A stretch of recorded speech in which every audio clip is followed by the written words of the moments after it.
What's your time? 5 to 7.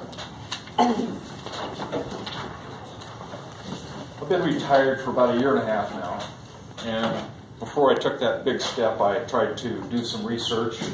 Bill would appreciate that. I know he does a lot of research as well.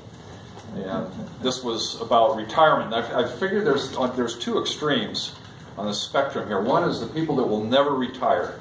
You know, they love what they do, they need the money, or they don't have anything that they could replace work with. And Pablo Casals, the famous cellist, he said to retire is to die. Me, on the other hand, I'm at towards the other end of the spectrum, whereas life could be an endless, retirement can be an endless vacation. And the only problem with that is that you really, when you're not doing anything, you never get a day off. I have some friends that kind of have they would never retire. They were ski instructors in the winter and worked construction in the summer. You know, the ideal combination of jobs. And you can be a ski instructor forever, but working construction is physically difficult.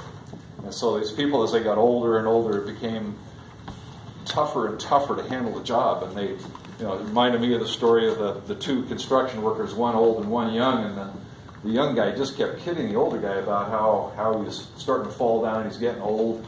And the old guy finally says, okay, I've had enough of this. I'm going to bet you $500 that I can carry something in the wheelbarrow from this truck over to that building, and you can't carry it back. So the guy says, you're on, old man. There's nothing that you could do that I can't. So the old man spits in his hands, rubs his calloused hands, and bends down and picks up the wheelbarrow and says, get in.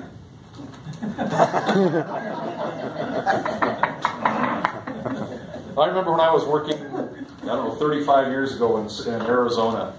I was an exploration geologist. I was out in the desert. All of a sudden, I came up to Interstate 10 by Quartzsite, Arizona. I'd never seen anything like it. It was all the snowbirds with their campers and their trailers and tents and everything, all camped out in the desert. Tens of thousands of people. This is an amazing thing if you've never seen it. And all these people were just kind of, as far as I could tell, were sitting in the shade doing essentially nothing. Playing horseshoes, something like that, sitting around with drinks. And I thought, I'm never going to do that as a retired. I'm going to find something better to do. And I was over in the town of Blythe, which is across the Colorado River, and talking to an EMT there, and he said, the problem is that, a lot of these people, they come down here and we don't have the facilities. They're all old, they're all infirm, a lot of them have heart attacks, and we don't have the facilities. We go over there, they're from Canada. They have a heart attack out here in the desert. You drive over from California, you pick them up and you take them back. And he says, you talk about a bureaucratic nightmare. That you have a Canadian having a heart attack in Arizona, going to the hospital in California. How do you build the insurance company? And I'm sure that guy today would be all in favor of Donald Trump's wall on the border, except he would want on the Canadian border. Yeah.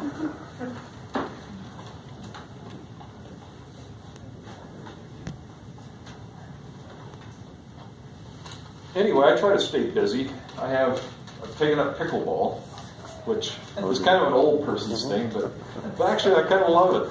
And I try to learn Spanish. I've tried for 3 times now. Maria, maybe someday you can help me out when I can say a few words. Maybe. But maybe. This is about my 5th attempt at it now.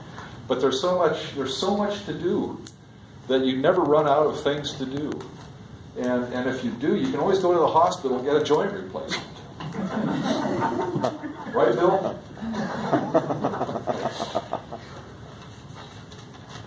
Anyway, the whole thing is to stay in shape. And like Bill said, the chocolate milk doesn't work for me. I'm lactose intolerant. So it has kind of a deleterious effect on me. You wouldn't want to see it. It's ugly. Especially if it's deleterious. That should be the word of the day, shouldn't it?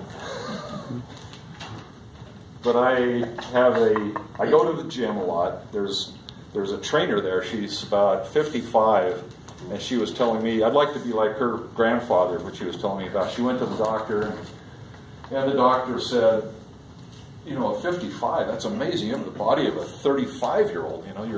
You're in incredible shape. You'll live forever. And how old was your father when he died? And she said, did I say he died? He said, oh. So, well, how old is he? And is he still active?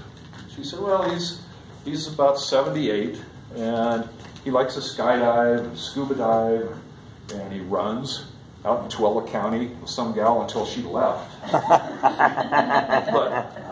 And he said, well, that's great. And he said, well, how old was your grandfather when he died? She said, did I say he died? And he said, oh, he's still alive? What, is he still active? How old is he? And she said, well, he's 100 years old. And he still runs, he still swims, he's very active. And in fact, he's getting married next week. And the doctor said, why would a 100-year-old man want to get married? And she said, did I say he wanted to?